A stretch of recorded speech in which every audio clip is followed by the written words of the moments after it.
Hello जी, नमस्कार। कैसे सब भैया? मस्त फसला झकास। चलिए, आज का जो हमारा टॉपिक अभी वो है प्रतिरक्षा यानी कि इम्यूनिटी। आपने कई बार सुना होगा लॉकडाउन में बहुत सारी चीज़ें कि अपनी इम्यूनिटी पावर बढ़ाओ, इम्यूनिटी पावर बढ़ाओ यानी प्रतिरक्षा क्षमता बढ़ाओ। तो इसके बाद में प्रतिरक्षा क्षमता है क्या, प्रतिरक्षा क्या होती है, कितने प्रकार की होती है, किस तरह काम करती है, ये सारी चीज़ें हम इसमें समझेंगे।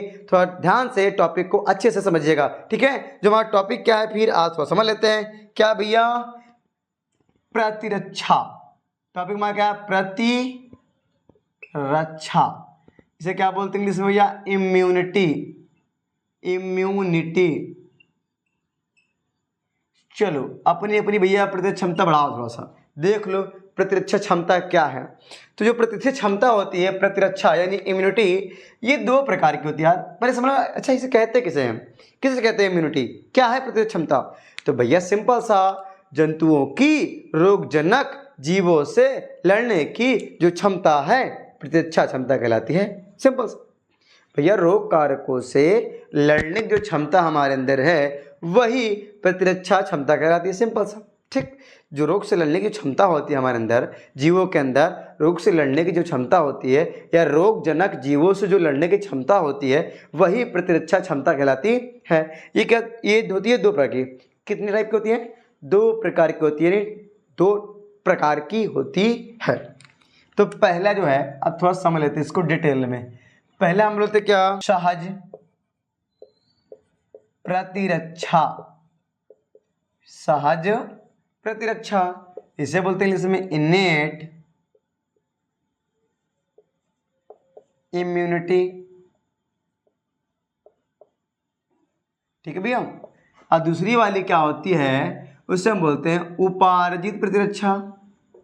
कौन भैया? उपार्जित। क्या? उपार्जित प्रतिरक्षा। इसे हम क्या बोलते हैं? एक्वायर्ड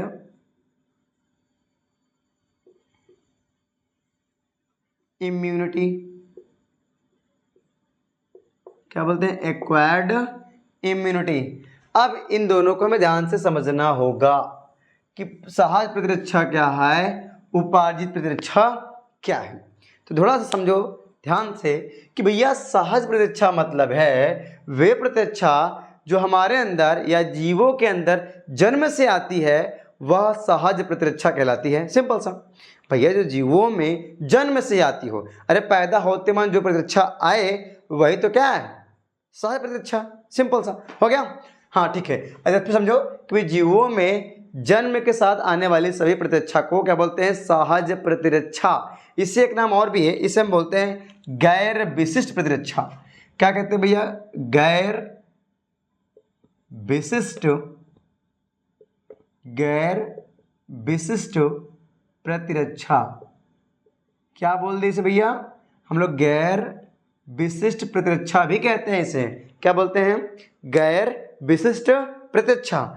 अब जो सहज प्रतिरक्षा है, हमारी बॉडी में, हमारे शरीर में जो रोग कारक होते हैं, जो रोग जीव होते हैं या जो भी प्रतिजन होते हैं यानी एंटीजन रोग कारक, जैसे हमारी बॉडी में प्रवेश करते हैं, उन्हें प्रवेश करने से पहले रोकने के लिए सहज प्रतिरक्षा विभिन्न प्रकार के अवरोध उत्पन्न करती है।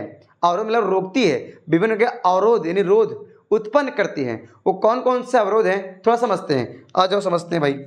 तो विभिन्न प्रकार के अवरोध, तो हम यहाँ बात करते थोड़ा सा। तो नंबर एक में बात कर लूँ। नंबर एक क्या होता है, कौन सा अवरोध है? तो पहले बात करते हैं, होता है शारीरिक अवरोध। कौन सा हो? शारीरिक अवरोध। कौन रोध? अवरोध। कौन सा अवरोध? शारीरिक अवरोध। इसे इंग्लिश में हम लोग बोलते हैं, क्या बोलते हैं? Physical, physical barrier. क्या बोलते हैं बच्चा? Physical barrier. अब आगे देखो बच्चा, क्या होता है शारीरिक अवरोध जो होता है। देख बच्चा, इसमें क्या होता है यार, जैसे मान लो कान नाक मुंह, आपके कान बाग नहीं, कान नाक है ना, जैसे मान लो कनवा हो गया, कान है दूसरा, और नाक है, कान नाक, मूत्र मार्ग जो होता है ना, मूत्र मार्ग, ये मूत्र मार्ग हो गया, और जनन मार्ग ससुरा, कौन? जनन मार्ग। देख भैया, ससुरा का होता है शारीरिक जो अवरोध है बच्चा, ये कान, नाक, मूत्र मार्ग, जनन मार्ग है आदि। आदमी क्या होता है, श्लेष्म होता है, श्लेष्म आवरण। क्या होता है भाई, श्लेष्म आवरण। क्या होता है, श्लेष्म आवरण। इसे हम लोग बोलते हैं इंग्लिश में क्या बोलते हैं, म्यूकस कॉटिंग। क्या होता है भाई, अरे ससुरा कॉटिंग, म्यूकस कॉटिंग। ये क्या होता है, उपस्थित होता है, यानी कि जो शारीरिक अवरोध है, यानी कान, नाक, मूत्र मार्ग, जनन मार्ग में क्या होता है भैया, एक श्लेष्म आवरण होता है, आवरण यानी म्यूकस कोटिंग। ये कहता है जीवों से यानी रोगाणुओं को शरीर में प्रवेश करने से रोकता है, यानी कि अवरोध उत्पन्न करता है, यही आवरण। ठीक भैया, अगवा जाओ। नंबर 2 का होता है नंबर 2। तो नंबर 2 में आ जाता है आपका, क्या आ जाएगा, एक होता है कायिकीय अवरोध। कायिकीय अवरोध, अवरोध इसे हम लोग क्या बोलते हैं, इंग्लिश में हम क्या बोलते हैं भैया, फिजियोलॉजिकल, फिजियोलॉजिकल बैरियर। क्या बोलते हैं बच्चा, फिजिकोलॉजिकल बैरियर। सिंपल सा इतना। इसमें क्या होता है, अरे सर इसमें क्या होता है, मैं बता रहा हूँ बच्चा। तो भैया देखो, जो कायिकीय अवरोध है इसके अंदर क्या होता है, हमारे बॉडी के अंदर श्वेत ग्रंथि होती है श्वेत ग्रंथि। अरे भैया पसीना कौन निकालता है, श्वेत ग्रंथि। ठीक है, हमारी बॉडी में बताओ किस अंग में पसीना नहीं आता है, चलो सोचो और बताओ। पहले यहाँ समझते हैं हम लोग कायिकीय अवरोध। तो कायिकीय अवरोध में क्या आएगा भैया, श्वेत ग्रंथि, आँख आएगी, मुंह खाएगा हमारा, वहाँ से तक आएगा। अरे समझो समझो, आप लोग सब लिखा लिखा चाहिए, समझो। अरे इसके अंदर पहले क्या आएगा, श्वेत ग्रंथि। क्या आएगा भैया, श्वेत ग्रंथि। क्या आएगा भैया, श्वेत ग्रंथि। इसे आप लोग क्या बोलते हैं, स्वेट ग्लैंड इंग्लिश में। क्या होता है, स्वेट ग्लैंड। यानी श्वेत ग्रंथि जो होती है, श्वेत ग्रंथि से एक पदार्थ निकलता है, एक स्रावित होता है। क्या होता है, स्रावित। क्या स्रावित होता है, श्वेत ग्रंथि स्रावित करती किसका, स्वेद का। किसका, स्वेद का। आप काबा गुरु जी काबा, अरे यार स्वेद मतलब होता पसीना। क्या होता है बच्चा, पसीना। समझा, यहाँ पा है, हाँ मत लगाना नहीं, हसीना बन जाएगी। क्या है, पसीना। तो पसीना जो होता है ये क्या करता है, हमारे शरीर के अंदर रोगाणुओं को प्रवेश करने से रोकता है, अवरोध उत्पन्न करता है। ठीक है, और दूसरे पर आएंगे तो एक होता है हमारा मुख। मुख मतलब मुहना, मुख मतलब मुहना। मुँह में क्या होता है आपको पता है, लार होता है नहीं होता, क्या होता है, लार। लार मतलब सलाइवा यार, क्या बोलते हैं, सलाइवा। लार में कौन सी एंजाइम होती है आपको पता है, एक होती है टाइलिन, एक होती है लाइसोजाइम। तो पहले हम सोचते हैं यहाँ पर लाइसोजाइम। क्या होता है भाई, लाइसोजाइम। तो बच्चा जो लाइसोजाइम एंजाइम होती है, क्या होती है, एंजाइम। यह एंजाइम भोजन के अंदर आए रोगाणुओं को, जीवाणुओं को रोकती है, नष्ट कर देती है। ठीक है, ये दूसरा अवरोध उत्पन्न कर रहा है। और यहाँ देखिए तीसरे वाले का, तो इसके अंदर क्या आएगा भैया, एक और भी है, उसका नाम है आँख। क्या होती है भैया, आँखें। आँखें देखो भैया, अरे अपनी देखा कौन आपने देखा, आँखें। आँख में क्या होता है, आंसू। क्या होता है भैया, आंसू। आंसू में क्या होती है, कौन सी एंजाइम होती है, भाई गुरुजी कौन सी, अरे सर लाइसोजाइम होती है। और क्या होती है, बार बार पूछते हैं, लाइसोजाइम एंजाइम होती है ना सर। हाँ बच्चा, लाइसोजाइम एंजाइम होती है। तो लाइसोजाइम एंजाइम करती है भाई, बताया हमने भैया। आँख के अंदर भी कोई बैक्टीरिया आता है, कोई सूक्ष्म जीव आता है, तो उससे नष्ट करती है, या उनकी वृद्धि को या उनके विकास को रोक देती है। ठीक है, ये भी अवरोध उत्पन्न करती है। एक और होती है, एक और होती है, अरे उसका नाम क्या है यार, एक और होती है आमाशय स्टोमच। आमाशय स्टोमच। आमाशय में क्या पाया जाता है, अरे सर बताओ ना, सर जी इसमें तो HCl होती है। मैंने पूछा HCl क्या होती है, अरे सर HCl मतलब होता है ना हाइड्रोक्लोरिक अम्ल। क्या होता है, हाइड्रोक्लोरिक अम्ल। ये हाइड्रोक्लोरिक अम्ल भी क्या करता है, भोजन में जीवाणुओं को, रोगाणुओं को, रोग कारकों को नष्ट करता है। अगर नष्ट नहीं कर पाएगा ससुरा, तो उनकी वृद्धि एवं विकास को रोक देता है। ये सब के सब मिले क्या करते हैं, तीनों चारों, श्वेत ग्रंथि, मुख और आँख, अमाशय, ये चारों मिलके क्या करते हैं, जो रोगजनक होता है जो रोग जनक यानी पैथोजन जो होते हैं, अरे यार गायब हो गया यहाँ से, क्या कहा जाए, रोग जनक, तो रोग जनक जो होते हैं इनकी वृद्धि, क्या होती है, इनकी वृद्धि एवं विकास, क्या करते हैं, इनकी वृद्धि और विकास को रोक देती हैं। क्या करती हैं, रोक देते हैं, रोक देती हैं, कुछ भी लिख लो यार, ये सब चारों ही श्वेत ग्रंथि, मुख, आंख और आमाशय, ये सब मिलकर क्या करते हैं, रोग कर वृद्धि और विकास को रोक देती हैं। अगर हम चौथा पॉइंट की बात करते हैं, नीचे कोपचे में, समझा देगा कोपचे में, नहीं जगह नहीं, लेकिन इधर आ जाओ, कोपचे में इधर आ जाओ। अच्छा अब तो मैं इधर इस कोनों में समझा दे रहे हैं। दो तो हो गया, शारीरिक अवरोध हो गया, कायिक अवरोध हो गया। जो तीसरा वाला है, तीसरे वाले का हम समझते हैं क्या है तीसरा वाला, इसका नाम है कोशिकीय अवरोध। क्या नाम है बबुआ, कोशिकीय अवरोध। क्या बोलते हैं, कोशिकीय अवरोध, यानी कि सेलुलर, क्या बोलेंगे, सेलुलर बैरियर, सेलुलर बैरियर। ये हो गया भैया तीसरा हमारा अवरोध।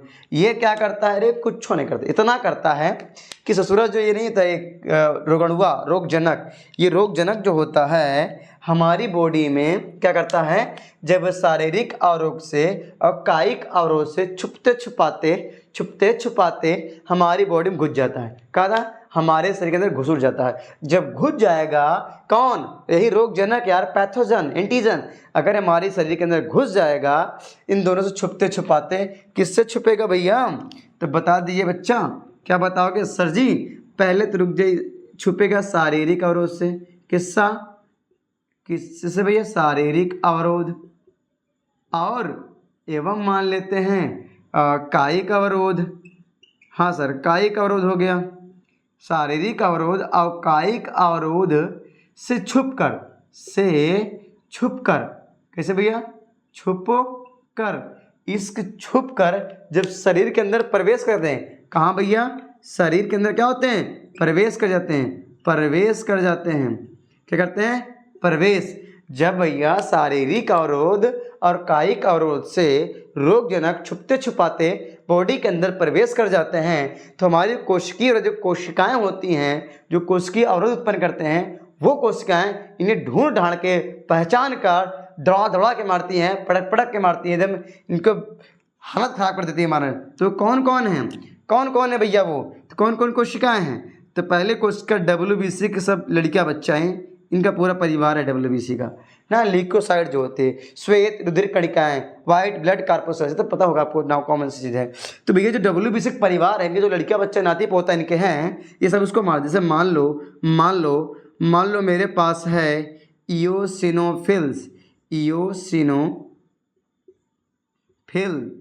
इस्नोफिल, और कौन बच्चा, बेसोफिल, कौन फिल, बेसोफिल, इस्नोफिल और बेसोफिल। और क्या होता है, तो और मैं बता दूं, एक होता है मोनोसाइट। क्या होता है भैया, मोनोसाइट होता है।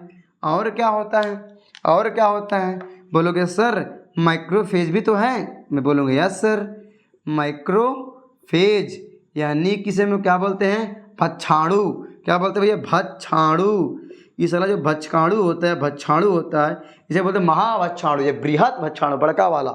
तो ये भक्षाणु क्या करता है, जो कायिक अवरोध और शारीरिक अवरोध से जो भी रोगजनक, जो भी बैक्टीरिया हमारे शरीर के अंदर प्रवेश कर गया है, तो WBC पूरा परिवार इसमें लग जाता है, उसे मारने ढूंढ के मारते हैं, पूरा हेर मारते हैं। यूसिनोफिल हैं, बेसोफिल हैं, मोनोसाइट है, माइक्रोफेज है, यानी कि भैया ये भक्षाणु है। एक और भी है जो पहचानता है, इसका नाम जानते हो क्या है, अरे भैया लिम्फोसाइट यार, लिम्फोसाइट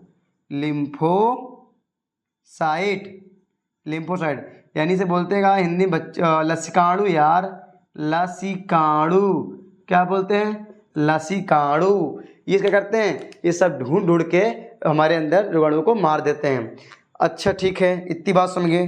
तो चौथा क्या होता है, आप पूछोगे सर चौथा बता दीजिए हमें, कोई चौथा भी है, मैंने कहा यस बच्चा चौथा भी है यार। चौथे में आता है, उससे बोलते हैं हम लोग साइटोकाइन अवरोध, साइटोकाइन अवरोध। साइटोकाइन अवरोध। इसे हम क्या बोलते हैं इंग्लिशिया में? तो बोल सकते हैं बच्चा लोग वही चीज़ साइटोकाइन बैरियर, साइटोकाइन बैरियर। ठीक है बच्चा, साइटोकाइन बैरियर। अच्छा सर ठीक है, समझ में आ गया। आप पूछोगे भाई सर अच्छा बताइए ये क्या करता है सर? तो मैं बोलूँगा देखो बच्चा ये करता क्या है, जगह तो नहीं बची यार, इस तरह समझा दूँ, ये कोपचे में आ जाओ, कोपचे में आ जाओ, ध्यान से समझ, यहाँ छोड़ के जगह थोड़ा सा कम पड़ रही है, इस तरफ देखते हैं, यहाँ जाओ कोने में देख लेते हैं। तो मैं यहाँ पे थोड़ा सा इसको मैं बंद कर देता हूँ, इसको अलग कर देता हूँ यहाँ से ये चीज़ें अलग हो गई। ठीक है, तो मैं इसको यहाँ से यहाँ तक पूरा लंबा लंबा छाप देते हैं। चलो अब थोड़ा समझ लो इसको, क्या समझोगे? तो बोलेंगे हम यहाँ पर साइटोकाइनिन, जैसे कोई वायरस है, मान लो वायरस यानी कि विषाणु है, कोई वायरस है, ये जो वायरस है यानी विषाणु जो है ये हमारी किसी कोशिका पर यानी सेल को यानी कोशिका को, ये कोशिका को क्या कर दिया? संक्रमित कर दिया। क्या कर दिया बच्चा? संक्रमित कर दिया है। जब संक्रमित कर देता है, जब ये संक्रमित कर देगा, वो कोशिका हमारी मर रही होती है तो हमारी कोशिका बलिदान देती है, अपना बलिदान। वो कहती मैं तो जा रही हूँ, मैं तो जा रही हूँ, लेकिन मैं अन्य अपने कोशिकाओं अपनी बहन लोग को मरने नहीं दूंगा, जिंदा रखूंगी। कैसे? ये कोशिका जो विषाणु आक्रमण किया है, जो विषाणु इन्फेक्टेड कर दिया है यानी विषाणु ने संक्रमित कर दिया है कोशिका को, ये कोशिका अपने चारों ओर एक स्वतः यानी जो संक्रमित कोशिका स्वतः, मिली तरह यहाँ पे दिख रहा है स्वतः, इस तरह दिख रहा है स्वतः, क्या भैया? स्वतः ये क्या करेगा? एक प्रोटीन करेगा। कौन सा प्रोटीन भैया? इंटरफेरॉन एक प्रोटीन का स्राव करती है। क्या करती है भैया? प्रोटीन का स्राव करती है। क्या करती है भैया? इंटरफेरॉन प्रोटीन का स्राव करती है। कौन सा भैया? इंटरफेरॉन प्रोटीन का स्राव करती है। यह प्रोटीन अन्य कोशिकाओं को संक्रमित होने से बचाती है। मतलब जैसे कोई कोशिका संक्रमित होगी विषाणु से, जब संक्रमित हो जाएगी और उसे पता मैं नहीं बच पाऊंगी, वो कोशिका स्वतः ही अपने अंदर से एक इंटरफेरॉन प्रोटीन का स्राव करती है। वह प्रोटीन कोशिका के चारों ओर एक आवरण क्या बनाएगा? आवरण बनाएगा। जब आवरण बनाएगा जिससे कि अन्य कोशिकाएं इन्फेक्टेड यानी संक्रमित ना हो सकें। ठीक है, इस तरह ये पूरा कंप्लीट हो गया आपका सहज प्रतिरक्षा। ठीक है, अब इसके बाद आते हैं उपार्जित प्रतिरक्षा। इतना पहले आप स्क्रीनशॉट लीजिए, फिर आगे आते हैं टॉपिक पर। ओके, उपार्जित प्रतिरक्षा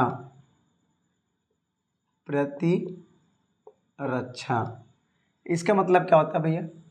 हम गाय से क्या बोलते हैं इंग्लिश में? एक्वायर्ड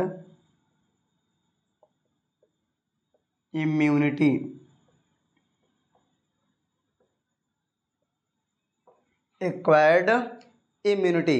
जो उपार्जित प्रतिरक्षा होती है, सिंपल सा बोल सकते हैं कि रोगों के प्रति अनुकूलन क्षमता प्रदान करने वाली प्रतिरक्षा को उपार्जित प्रतिरक्षा कहते हैं। बस सिंपल सा यार, जो रोगों के प्रति अनुकूलन क्षमता प्रदान करें, एडाप्टेशन, अनुकूलन की क्षमता प्रदान करे, वही क्या है? उपार्जित प्रतिरक्षा यानी एक्वायर्ड इम्यूनिटी। अच्छा सर जी आप बताएं, आप पूछोगे कैसे बोलोगे आप कि सर क्या उपार्जित प्रतिरक्षा कुछ इसके भी कोई प्रकार हैं? तो मैं बोलूँगा हाँ बच्चा, ये भी दो प्रकार होती है। बोलोगे सर कौन कौन सा? तो मैं बोलूँगा बच्चा एक होता है सक्रिय प्रतिरक्षा। ओके सर, ओके, सक्रिय प्रतिरक्षा। अच्छा सर, तो आप बोलोगे अच्छा सर इसी को बोलते हैं ना एक्टिव इम्यूनिटी। मैं बोलूँगा यस बच्चा, यही बोलते हैं इसे। ओके सर, मैं समझ में आ गया। अच्छा सर, जो दूसरी वाली से क्या बोलते हैं फिर? दूसरी वाली जब ये सक्रिय होगी सर, दूसरी वाली निष्क्रिय होगी। मैं बोलूँगा बिल्कुल सही, एकदम सही बच्चा, एकदम सही जा रहे हो यार, सही जा रहे हो, एकदम सही जा रहे हो। निष्क्रिय प्रतिरक्षा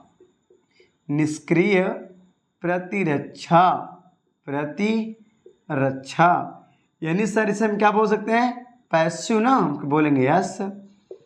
क्या बोलेंगे? Passive immunity. क्या बोलते भैया? Passive immunity. ओके। अच्छा सर सक्रिय मतलब क्या होता है सर? मैं बोलूँगा यार सक्रिय प्रतिरक्षा मतलब वो सक्रिय जो जीवन आजीवन चलती आ रही। अच्छा तो समझो यार। अच्छा सर ये बताइए, आपने बताया था अभी, आप यही पूछोगे ना कि सर आपने बताया अभी जो सहज प्रतिरक्षा होती है वो जन्म से आती है, तो क्या ये भी जन्म से आती है? मैं बोलूँगा ना ना ना ना बिल्कुल नहीं। तो सर भी तो हम बताएंगे उपार्जित प्रतिरक्षा मतलब ये है कि बच्चा जो जन्म के बाद आए। ये कब आती है? जन्म के बाद। उपार्जित ऊपर से आया, सॉरी कहाँ से आया? उपार्जित यानी जन्म के बाद जो आए। ये कब? जन्म के पश्चात। कब आती है बच्चा? जन्म के बाद आती है, जन्म के पश्चात। क्या था भैया? जन्म के पश्चात।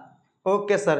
अच्छा सर ये जन्म के बाद आती है और साथ वाली जन्म के साथ आती है। जन्म के बाद उपार्जित, जन्म के साथ सहज। हाँ ओके सर, ओके सर समझ में आ गया सर। अच्छा सर बताइए सक्रिय, तो बताऊंगा भैया सक्रिय प्रतिरक्षा जो प्रतिरक्षा भैया जीवन चलती हो। सर समझ नहीं आया सर। अच्छा बता रहा हूँ। ये जो प्रतिरक्षा होती है ना बच्चा, ये देखो ये भी दो प्रकार की होती है। मैं बोलूँगा पहली कौन होती है? अच्छा पहली जो होती है प्राकृतिक होती है। क्या होती है? प्राकृतिक। प्राकृतिक प्रतिरक्षा। प्रतिरक्षा यानी सिंपल सा, अरे ले लीजिएगा यार प्राकृतिक सक्रिय प्रतिरक्षा।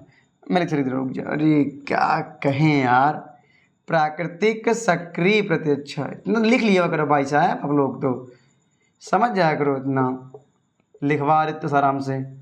क्या लिखा? प्राकृतिक सक्रिय प्रतिरक्षा। अरे भैया नेचुरल, नेचुरल एक्टिव इम्यूनिटी। आई बात गई समझ में? ओके। दूसरी वाली कौन सी होती है? मैं दूसरी वाली बोलूँगा यार, जब ये प्राकृतिक तो पक्का कृत्रिम होगी यार, कृत्रिम सक्रिय प्रतिरक्षा। ओके, इसे क्या बोलेंगे? वही बोलेंगे यार कृत्रिम मतलब आर्टिफिशियल। क्या बोलेंगे? Artificial active immunity. ठीक है, अब समझो आगे। इतनी सी बात आपको समझना है। ये देखो यहाँ से यहाँ तक के ये एक हो गया, ये भी एक हो गया, यानी दो हो गए। ठीक है, सिंपल सा इतनी सी बात थी।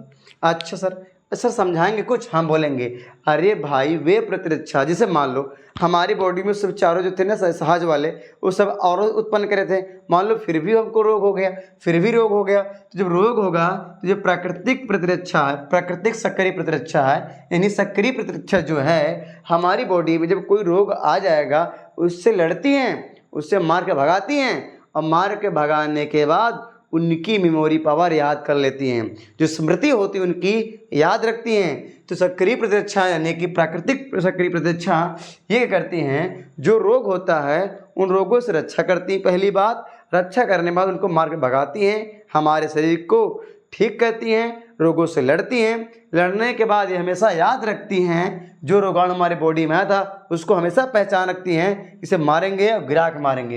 यानी मानो मेरे अंदर कोई टाइफाइड का एक जो जीवाणु होता है, आपको पता है साल्मोनेला टाइफी, मान लो कोई बैक्टीरिया हमको आया टाइफाइड दिया, हमारी प्रतिरक्षा उत्पन्न हुई, हमारी प्रतिरक्षा में टाइफाइड हुआ तो रोगों से लड़ने की क्षमता थी हमारे अंदर, वो लड़ रही थी लेकिन सही टाइम पर लड़ नहीं पा रही थी। तो हमारी उपार्जित प्रतिरक्षा थी, उसके जो भाग दो बच्चे थे उपार्जित के सक्रिय प्रतिरक्षा, इसके भी दो बच्चे थे, प्राकृतिक वाला एक कृत्रिम वाला। तो जब ये दोनों मिलकर सक्रिय वाले ने कहा अब मैं आ रहा हूँ, जिसे वो टाइफाइड हुआ, ये उसे मार के भगाएगा, उस बैक्टीरिया को, उस जीवाणु को मार के भगाएगा, उसे लड़ेगा, नष्ट करेगा, मारेगा, लेकिन उसे भविष्य में हमेशा आजीवन याद रखती है। अगर एक बार जो जीवाणु हमारे अंदर आया है उससे रक्षा प्रदान करेगी सक्रिय वाली, और रक्षा प्रदान करने के बाद उससे हमेशा आजीवन यानी जब तक जिंदे रहेंगे हमारी बॉडी तब तक उसे याद रखती हैं, तब तक उस बैक्टीरिया की मेमोरी पावर याद रखती हैं, यानी कि आजीवन होती है। क्या होती है भैया? आजीवन, ये कभी मरती नहीं है, आजीवन। क्या होती है भैया? आजीवन होती है। कौन? सक्रिय वाली। ये आजीवन हमारे बॉडी में पड़ी रहती है। यानी कोई रोगाणु हम पर अटैक करेगा, उससे रक्षा प्रदान करेंगी और जब उन्हें नष्ट कर देंगी, उन्हें भविष्य हमेशा याद रखेंगी कि भाई जब तुम दोबारा हमारे अंदर आओगे, यानी हमको टाइफाइड एक बार हुआ, साल्मोनेला एक बार आया, उसे मार के भगाई और मार के भगा दी, नष्ट कर दी। अब भविष्य दोबारा साल्मोनेला टाइफी दोबारा हमारे बॉडी में आएगा, ये उसकी पहचान रखती हैं, पहचान रखने के बाद उसको दोबारा मार के गिराएंगी। यानी कि भैया आजीवन चलती रहती है, ये पहचान रखती है उस बैक्टीरिया की, उस जीवाणु की, उस रोग के बारे में जो एक बार हमें हो चुका है, उसे बार बार ठीक करती हैं। यानी जब हमारे अंदर फिर दोबारा कभी आएगा, उससे हमें रक्षा प्रदान फिर करेंगी ये, और उससे तेजी गति से प्रदान करेंगी।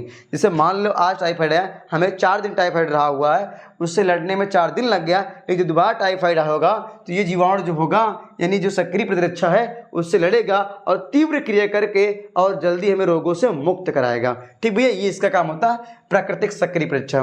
ठीक है भैया, रोग हमेशा याद रखता है। यानी क्या करें भैया, किसी रोग हो जाने पर उसे ठीक करती हैं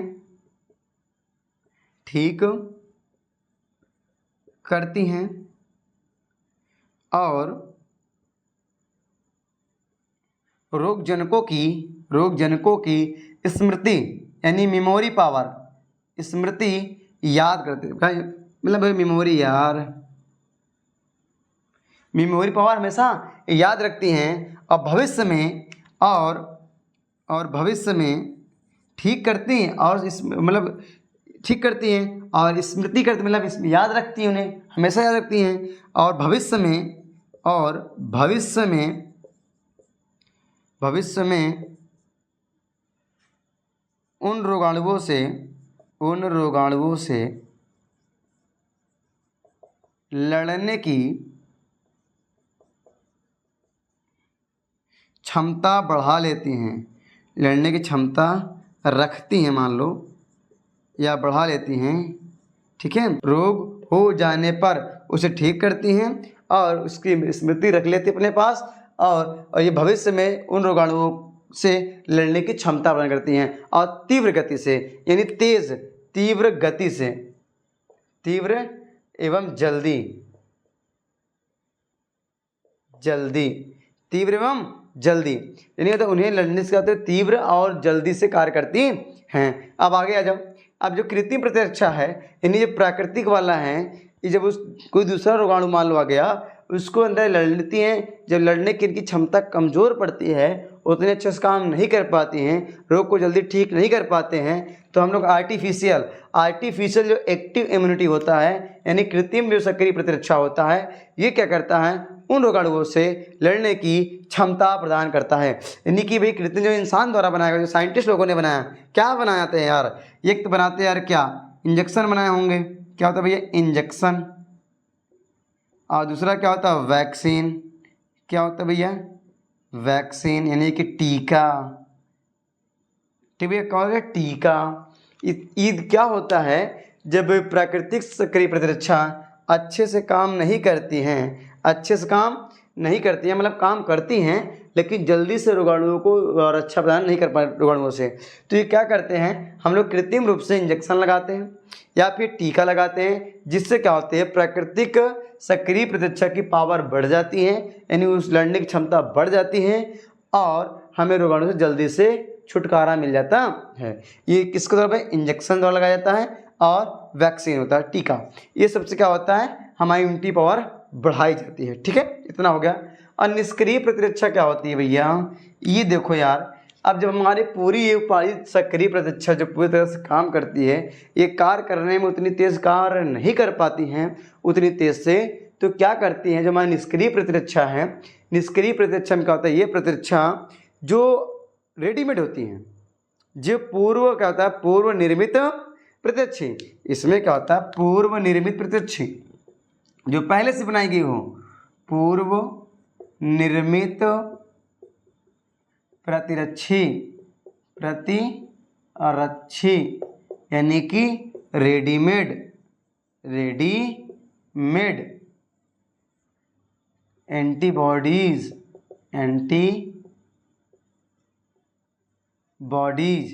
तो भैया रेडीमेड जो पूर्व निर्मित जो पहले से निर्मित की गई है, जो सीरम से बनाई गई है एंटीबॉडी, सॉरी क्या वही प्रतिरक्षा बनाई गई है, वही है जो पहले से बनाई गई है, इसे क्या करेंगे, इसे हमारी बॉडी में प्रवेश करा देते हैं। और प्रवेश कराने के बाद क्या होता है, हमारी जो प्रतिरक्षा क्षमता होती है उसकी क्षमता बढ़ जाती है। यानी ये जो कमी रह जाती है प्रतिरक्षा क्षमता में, ये जाकर उस क्षमता को पहले से क्या होता है, पहले से बनाई जाती है, यानी पूर्व निर्धारित जो प्रतिरक्षा होती है, इन्हें बॉडी में क्या करते हैं, प्रवेश कराते हैं। प्रवेश कराने से जो हमारी प्रतिरक्षा क्षमता है उस क्षमता में वृद्धि हो जाती है, और क्षमता बढ़ जाती है और रोगों से लड़ने की क्षमता भी बढ़ जाती है। तो ये थोड़ा क्या होता है, लेकिन ढेर समय तक जिंदा नहीं रहता। ये मान लो आजीवन रहता है, मतलब हमेशा जिंदा रहता है, लेकिन ये कुछ समय तक क्या होता है, सक्रिय रहता है, सिर्फ कुछ समय तक। उसके बाद निर्जीव होता है, या कुछ समय तक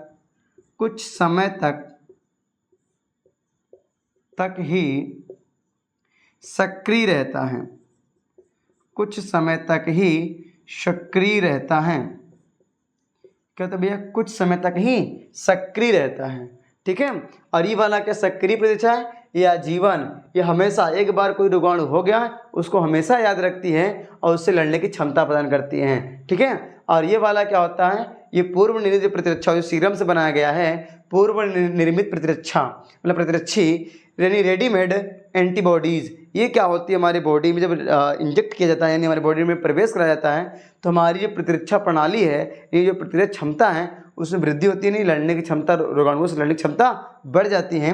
और यहाँ केवल कुछ समय तक ही जीवित रहता है, यानी सक्रिय रहता है, बाकी बाद में निष्क्रिय हो जाता है कुछ समय बाद, ठीक है। इतना आप स्क्रीन लीजिए, ज़्यादा आगे हो गया। अरे भाई, सक्रिय प्रतिरक्षा मतलब होता है एक्टिव इम्यूनिटी। यह क्या होता है, जब एक बार हमारी बॉडी में कोई जीवाणु या रोगाणु अटैक कर दिया है, हमें रोग उत्पन्न कर दिया है, तो रोग से लड़ने की क्षमता ही करती है, रोग से लड़ती भी हैं और लड़ने के बाद ठीक भी करती हैं, रोगाणु को नष्ट कर देती हैं और उन्हें भविष्य में हमेशा याद रखती हैं। और जब भी दोबारा रोगाणु फिर से वापस आएगा, उससे उसी रोगाणु को उसमें से लड़ने की क्षमता होगी और तीव्र हो जाएगी, इसकी क्षमता और तीव्र हो जाएगी, दुगुना गति से उस रोगाणु से लड़ने की क्षमता बढ़ाएंगे और उसे जल्दी जल्दी नष्ट कर देंगे, ठीक है। इतना सा सिंपल सा, नोट कर लो फटाक से।